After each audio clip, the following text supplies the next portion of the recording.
Time to time आपके लिए extension announce की गई थी 31 मार्च 2023 तक। ठीक है, तो ये जो है अलग अलग अनाउंसमेंट्स हुई थी जिनको एक वीडियो में आपके लिए सम अप किया गया है। फर्स्ट आपका है reference is invited to notification number 3 जो कि 16 जुलाई को इशू की गई थी। अब यहाँ पे क्या है, on consideration of practical challenges being faced by non resident tax payer.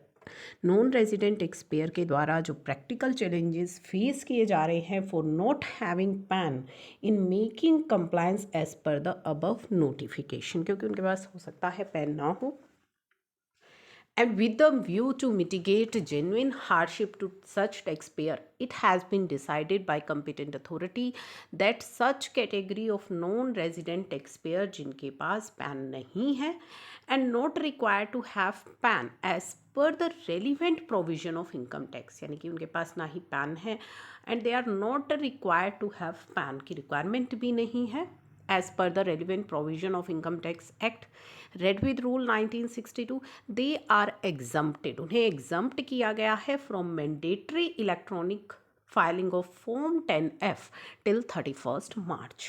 ठीक है, तो उनके लिए एग्जम्पशन अनाउंस हुई है जो नॉन रेजिडेंट टैक्स पेयर हैं and they are not having PAN, नहीं है उनके पास एंड मैंडेटरली उनको पैन लेने की रिक्वायरमेंट भी नहीं है।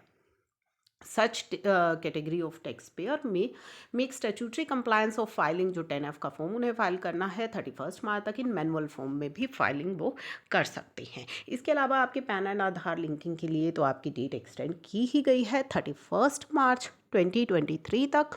ठीक है, विद लेट फीस ऑफ 1000 आप उसे लिंक कर सकते हैं, उसके बाद आपका पैन इनऑपरेटिव हो जाएगा।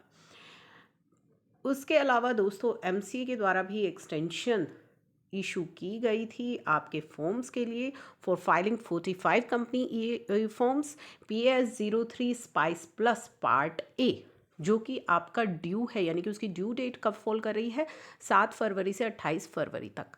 ठीक है, तो विदाउट लेट फीस आप उसकी फाइलिंग कर सकते हैं 31 मार्च तक।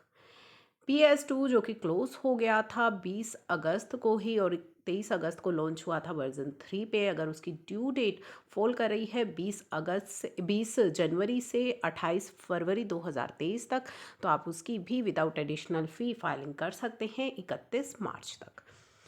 तो यहाँ पे आपके लिए जो है एक्सटेंशन अनाउंस की गई थी। तो इनकम टैक्स, एमसीए, इसके अलावा अब हम आते हैं जीएसटी की तरफ। जीएसटी में नेक्स्ट ईयर वी जो आपको फाइल करना है फॉरवर्ड चार्ज के तहत आप जीएसटी की पेमेंट करना चाहते हैं, आप जीटीए की सर्विस दे रहे हैं, तो 15 मार्च तक आप जो है उस डिक्लेरेशन को सबमिट कर दीजिए। और डिक्लेरेशन एक बार अगर आपने सबमिट कर दी तो पूरे साल के लिए वो वैलिड हो जाएगी, 23-24 के लिए वो वैलिड हो जाएगी।